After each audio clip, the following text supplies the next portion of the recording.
Good evening, Mr. President. Good evening, Mom. I hope you heard I said president.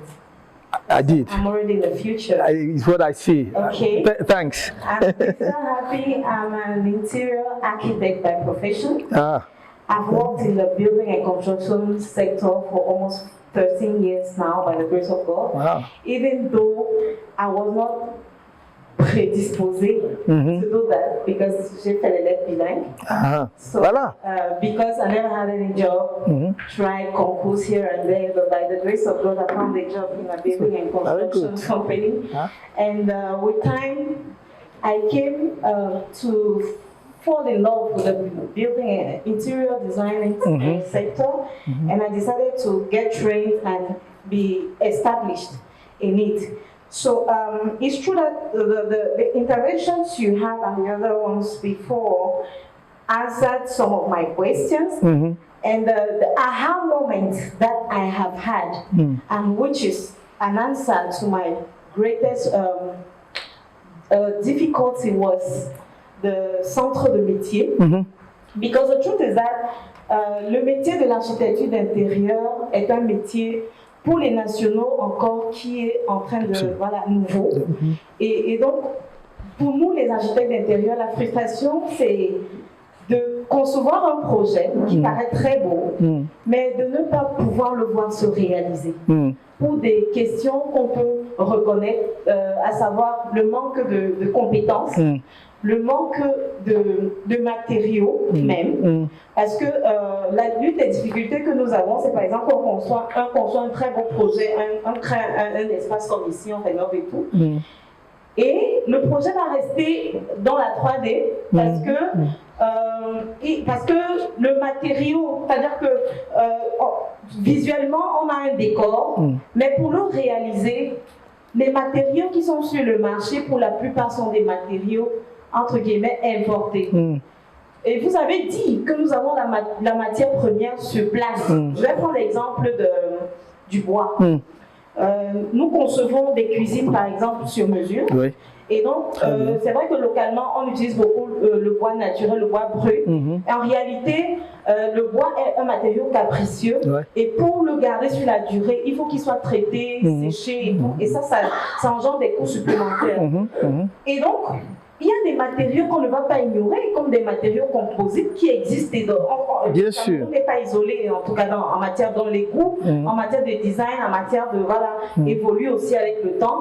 Donc on a aussi d'autres solutions, comme des matériaux composites, comme des panneaux mélaminés et autres qui existent sur le marché.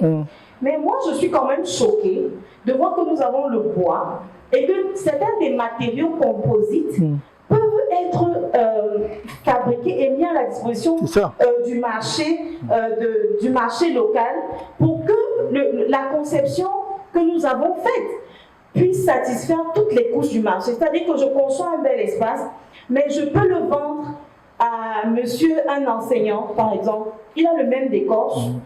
Je peux le vendre au ministre. Sauf que la différence va être au niveau des matériaux. Parce que celui qui a plus d'argent va peut-être s'acheter un matériau un peu plus cher. Et celui qui a moins d'argent va s'acheter un matériau. Mais c'est le même décor en fait qu'on a pu réaliser. Et donc c'est choquant de savoir qu'on a des entreprises comme Ecamp Placage.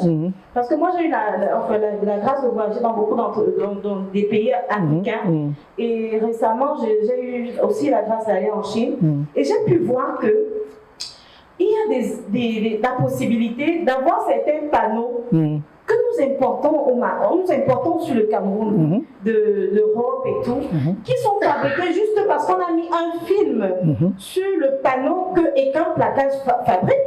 Et quand je me suis rapprochée des entreprises comme Ecamp Placage, je me suis dit, mais pourquoi est-ce qu'on doit importer des panneaux que vous fabriquez? J'étais choquée de savoir qu'ils ont le contrat avec l'État, je sais pas moi, d'exporter carrément leur production de panneaux et qu'ils ne peuvent pas le vendre sur le marché avant de vouloir créer un marché noir pour avoir les liquidités localement. Donc moi j'ai envie de savoir qu'est-ce que votre programme propose pour la protection des entrepreneurs locaux. des entrepreneurs ou bien même des industriels, parce que ceux qui doivent créer ou bien fabriquer ces panneaux, je cite un exemple, doivent être protégés. Pourtant, sur le marché est saturé des importations. Et je vais prendre l'exemple, excusez-moi, pour le déplorer, de la Chine, par exemple, qui est en train d'entrer, mais de manière furieuse et violente, sur notre marché. Et j'ai bien peur que les entrepreneurs ne trouvent plus le marché pour satisfaire, ne trouvent même pas le marché pour vendre leurs compétences. Donc voilà un peu de manière à masser mes préoccupations ainsi. Merci beaucoup. Vous posez là un problème épineux. En fait, la réponse dépend de plusieurs facteurs. La première chose, vous avez cité Ecamplacage. On a eu la Sofibel à Belabo, qui effectivement était une entreprise de transformation de bois.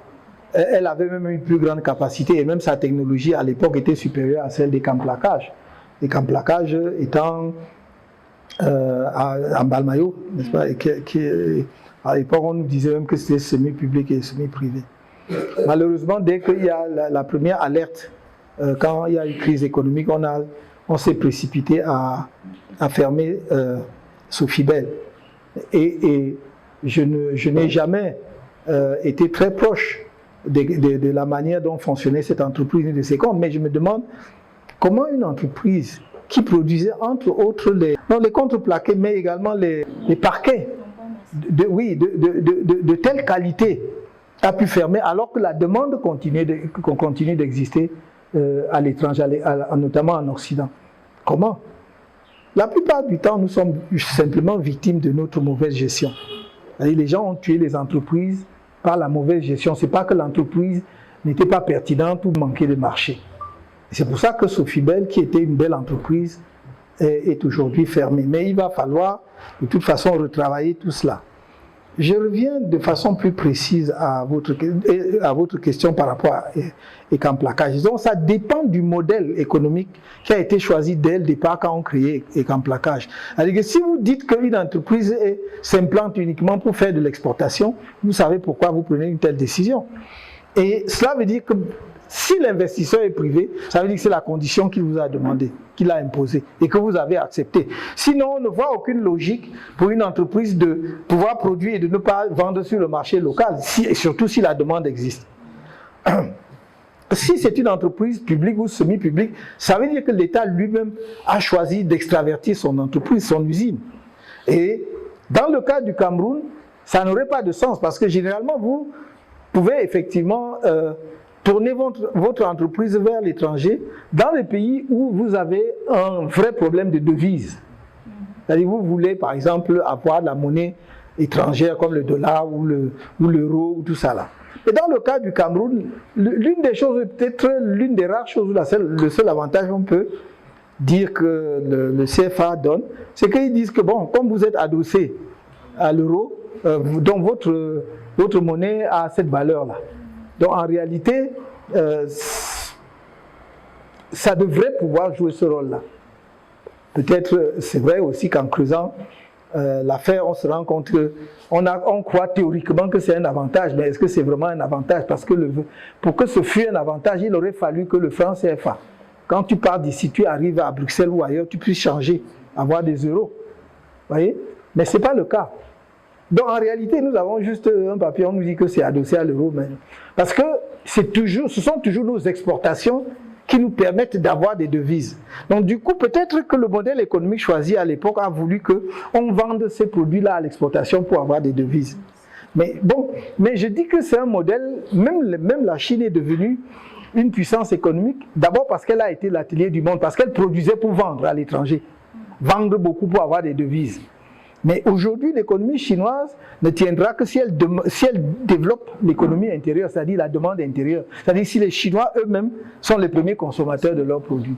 Donc c'est pour dire que s'il y a un marché au Cameroun pour les contreplaqués ou les trucs d'écamplacage, on doit voir. Et peut-être faudrait-il que d'autres unités de production s'installent pour faire que la concurrence, ou même des unités de production qui n'ont pas forcément la même taille qu'Ecamplacage pour répondre à la demande intérieure. Mais tout cela doit être expliqué, étayé. L'autre chose que je voulais ajouter, Et ça, c'est extrêmement important.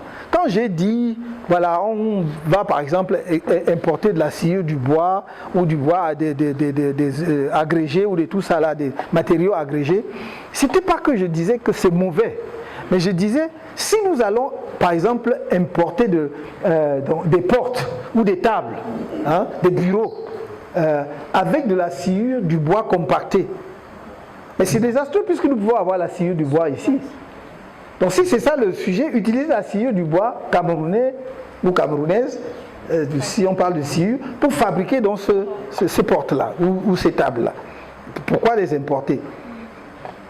Et je termine en disant, j'ai dit tout à l'heure, nous n'exploitons pas rationnellement notre forêt. Parce que dans la forêt camerounaise, il y a une variété infinie d'arbres. Vous avez des bois précieux qui coûtent très cher sur le marché international.